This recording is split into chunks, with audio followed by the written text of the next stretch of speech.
Hi friends, in our time together today, I'm introducing two Carbony Low D whistles. I have the narrow bore with close finger spacing and the wide bore with close finger spacing. Yes, close finger spacing is available on both of them. I want to go through a bit of a more in detail comparison between these today, where I play them for you and we talk about some of the physical differences. I will have at least one more video, probably more, where I simply play them, play through a couple of songs on each of them. Rob from Carbony sent both of these to me so that I could get to know them and introduce them to our community. Rob, thank you. I love both of them. And that's a problem, you see, because Rob said that if I get to know them and introduce them to the community, that I get to keep one. And I don't know what to do. I also have a discount code, a 5% discount code to share with you. I'll do that about the end of the video, and I'll also put the discount code in the notes at the top of this video. And I don't think that discount code has an expiration, so Christmas, birthday, whatever holiday where you give presents coming up, or Tuesday, give yourself a Tuesday gift and get a 5% discount on any of the great stuff from Carbony. Anyway, I'll share that with you. Everyone, when they talk about these two whistles, that close finger spacing from Carbony, everybody says that the close finger spacing is the differentiator in the marketplace. I mean, look at this. Of course, that's amazing for a low D whistle. I'm the guy that when I play a low D whistle, because my fingers are shorter and really pretty thin, I have to play with a full piper's grip, both top and bottom. I picked these up and I went naturally to a full piper's grip.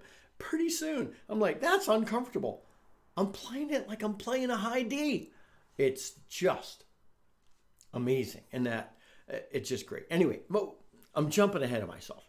The close finger spacing, yes, is phenomenal, but that's not the key differentiator of these in the marketplace. You could make a whistle with close finger spacing that plays terribly. But these Carbony whistles are professional grade instruments that they both play absolutely beautifully. I just want to pick them both up. My wife was at a meeting at church yesterday evening. I sat around with both of them and just played tunes. I'd pick one up, play the tune, pick the next up, play the same tune, go to the next tune.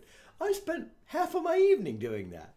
They call out to you. The differentiator in these whistles is that close finger spacing plus amazing tone quality, slight differences in the tone quality between both. I'll explain that. Absolute ease of play, but you still have to grow into the whistle to play it as expressively as it wants to be played. And so, even if you're close to a beginner, you could play one of these as your low D whistle. I mean, this could be the first and last whistle you buy, which is amazing. You could take it from your beginner lessons all the way up to your professional career, and you're playing the same whistle. That, my friends, is the differentiator in the market with this whistle. So I want us to think about tone quality, playability, and volume and tuning first. I checked the tuning. If you hear anything off tune, it's me. It is not the whistle. I've checked it. Oh my word. Great, top to bottom. Now, there are some differences in the voice of the whistles, and we'll talk about those. First, I want to play a scale from the low D up to the third octave D on the narrow bore. And I'll throw in some other notes.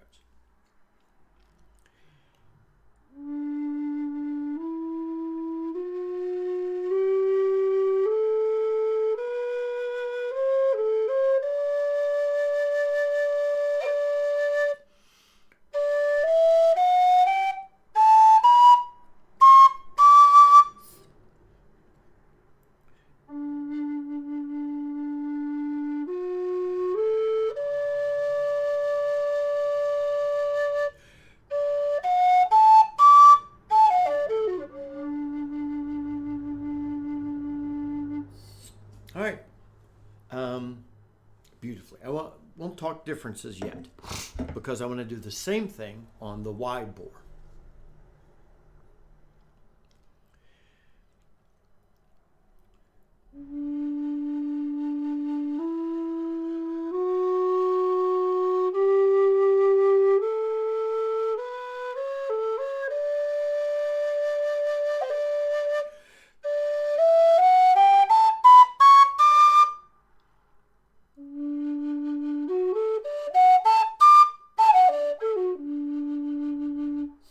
All right. See, beautiful tone and fascinating differences between them. So, the wide bore is a little warmer and the narrow bore is a little cleaner in tune. The wide bore has minimal warm breathiness to it, and the narrow bore has some warmth, but I'd say it's more defined by its clarity of tone. Now, in playing the lower notes on the wide bore, it voices or plays a little louder on the bottom, and you need just a smidge of knowledge to easily play the top notes, but like the low D and the low E, up to the F sharp. Now, second octave A, starting there and going up.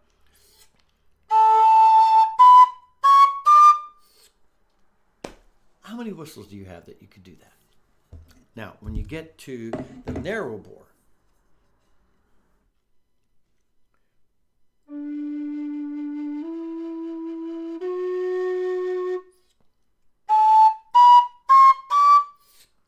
so the top of the second octave is virtually effortless. And the bottom requires a little more focus, but not that much. You will need to learn to play both whistles well, but you can immediately play both whistles. So that's the primary difference there from a tone standpoint. The narrow bore, whistles. The narrow bore, they're both amazingly responsive. I think the narrow bore feels and sounds more responsive because there's no, it's that cleaner tone, and so when you go quickly between notes, you're going to hear it better. So you get a bigger distinction. And on the wide bore, since there's that little bit of warmth almost masks the rapid ability you have in playing it. So both phenomenally responsive, but the narrow bore feels much more responsive, and so we'll just call it more responsive. How about that? So expressive. The narrow, I'd say, is possibly a little more expressive. The wide bore is a little more expressive than the narrow bore, and the narrow bore is a little cleaner than the wide bore. Jumping to a conclusion at the end, which whistles for you? I'd say that if you play more ballads and airs and love songs, like more than 50% of the time, you might want the wide bore.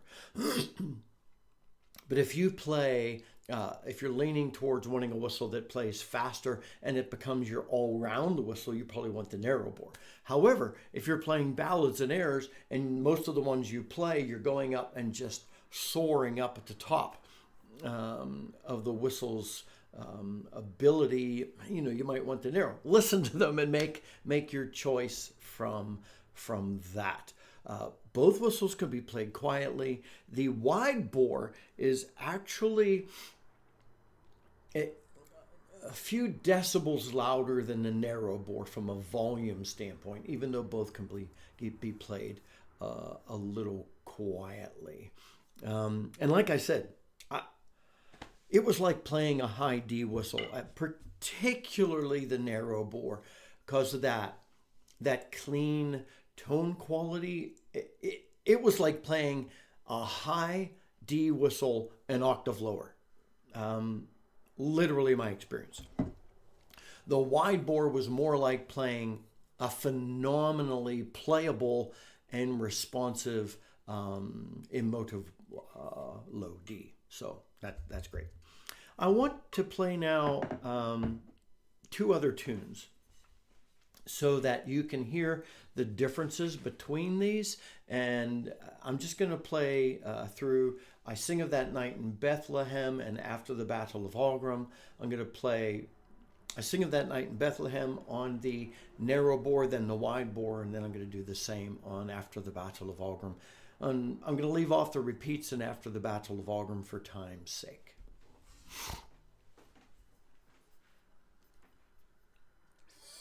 I Sing of That Night in Bethlehem on the Carbony narrow bore, close finger spacing.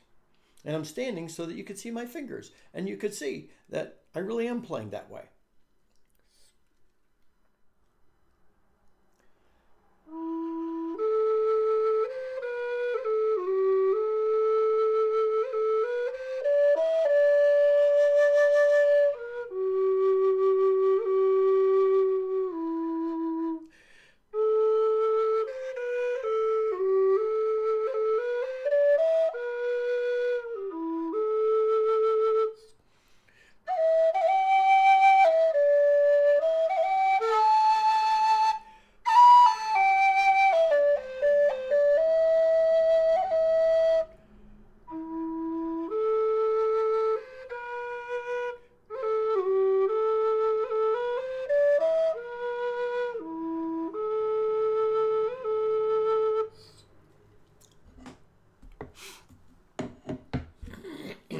I Sing of That Night in Bethlehem on the wide bore Carbony.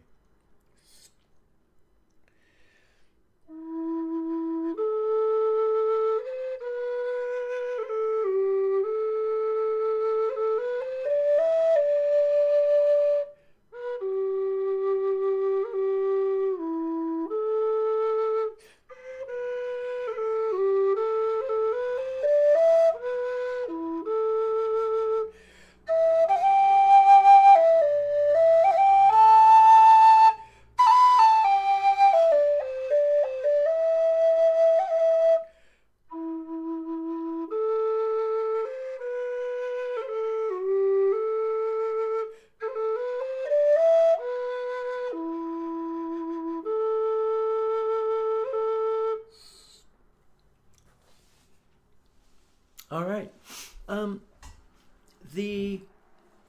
Another distinction between them, the narrow bore low D, close finger spacing, requires just a smidge less air than does the wide bore, but the wide bore is not an air hog, so you're not going to feel like you're sucking wind to play it. Now I'm going to play through After the Battle of Algram, slightly different pace of tone, but you're going to hear the tone in it as I play, and I hope you like that. And again, I'm going to ignore the repeats for time's sake.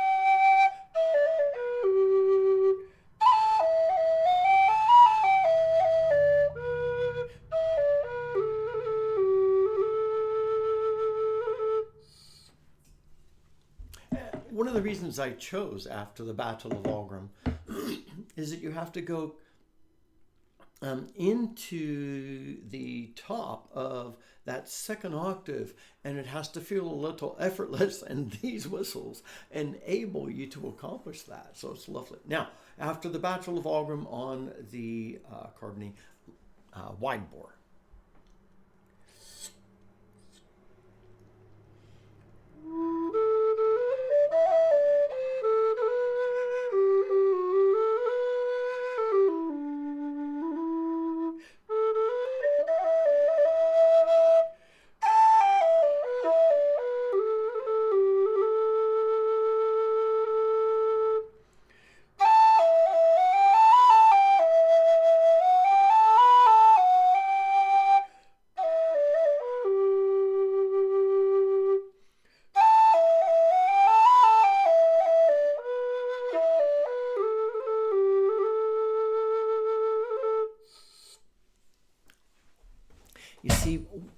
sorry, banging my chair. One of the beauties of these two whistles is that when you're playing a tune like both of these, and you're having to play high, and you're having to play low, and you're having to play expressively, a little quickly, you're not having to focus on accomplishing what is a difficult task with the whistle. These whistles remove the complications of playing high, greater range of being able to play expressively with ease. I absolutely love that. It's funny, I was playing these the other morning, and my wife was sitting in the other room, and she's an angel. She listens to me playing the whistle a lot, but she leaned in and said, is that those two new whistles? And I said, yeah. She said, and she had no expectations. She said, you play so much better on those. And I'm like, was that a backhanded compliment? But I just said, thank you. That's really sweet. A couple of things on the physical differences between them. The main difference, I'd say, is the tone. Narrow bore, cleaner, clearer, feels more responsive, a little more subtle at the bottom, a little crisper at the top. The wide bore is a little warmer, slightly louder, but you could still play it easily at the top. They're both a tapered bore. You saw the close finger spacing. You saw how I played these. So the body of both whistles is carbon fiber. The head is made of aluminum with an ebonite tip on the head. And I'd say the airway on the wide bore is a smidge wider, and the tone hole is a little larger on the wide bore than on the narrow. And there are like little raised wall on three sides of the tone hole to help focus and direct that air. It gives you better tone, and the taper, the slight taper to the whistles accomplishes that. Plus those chimneys. I'm going to talk about those chimneys for a minute. You know, when I first heard about the Carbony whistles, I thought, those chimneys, they must stick way down in there, and you probably break the dumb things. Well, that is not true. That was in my imagination, and I say that out loud because I've heard that same imagination from many other folks. Like, aren't you going to break those? Aren't they going to snap off? No. I'm looking in here. The chimneys hardly protrude into the bottom. The tone holes are cut at a slight angle, and the chimney protrudes just a little bit. You could clean these, soap and water, run one of those drag cloths through it, do it from top to bottom, and you're not going to hurt this at all, no matter how many times you clean it. It's perfectly fine, and you've got a lifetime guarantee anyway. I just want to add a couple other things before I share the discount code.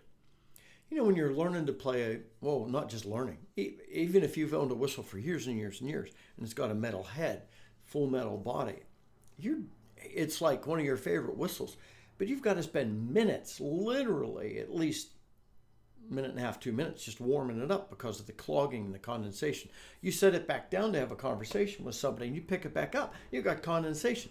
This is carbon fiber, aluminum, ebonite, and the clogging happens in the warm air, creating condensation with the cooler air in the airway of the whistle, which is not going to happen with the ebonite and the aluminum. I do, as I play it, get a little bit of moisture dripping out, and that's a sign that my saliva, as I play, it's just dripping through, and it doesn't happen that often. And so that's amazing. Another thing, a lot of people with some of their whistles, they're concerned, is it comfortable in my hand? Is my hand going to cramp? I said earlier, it feels like playing a low version of a high D whistle, primarily the narrow bore, but the wide bore is just as comfortable in your hand. These weigh a feather. They are so light. I've sat and I stood and I've played them, and my hands have not grown tired. And if you know me, I'm struggling with a little bit of arthritis in one of my thumbs. So Would I recommend these whistles? I think if you've been with me through this video, you'll know that I'd say unequivocally yes. I often say, well, this is only for a professional. I'd say these whistles are for anybody. You're starting your journey, you need an upgrade to your whistle, you need a professional whistle, you want a whistle that's virtually indestructible, you want one of these. Are they expensive? Yes, they're more expensive. That's why I'm offering a discount, or Rob is offering a discount through me. And I didn't buy one because they're pretty expensive. Looking back, I wish I had bought one right away. I love these whistles. So the discount code is Scott's Journey. I'll put it here on the screen and the top of the notes to the video. And I'll put a link to where these two whistles are on their website and a link to the Carbony website. Please use the discount code for yourself. Go buy one of these crazy whistles. And share the discount code with friends. I am, like I said, gonna share a couple more videos because I just want you to hear these more. I think it's, yes, I've blabbered on, talked about them some, because there's stuff you need to know about these. And the page where I'm sending you about these two whistles has the measurements for the finger spacing so that you can look at that as well.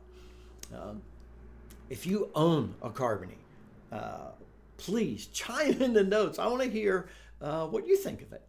And until next time, my friends, this is Scott Shade. Happy low D whistling. It's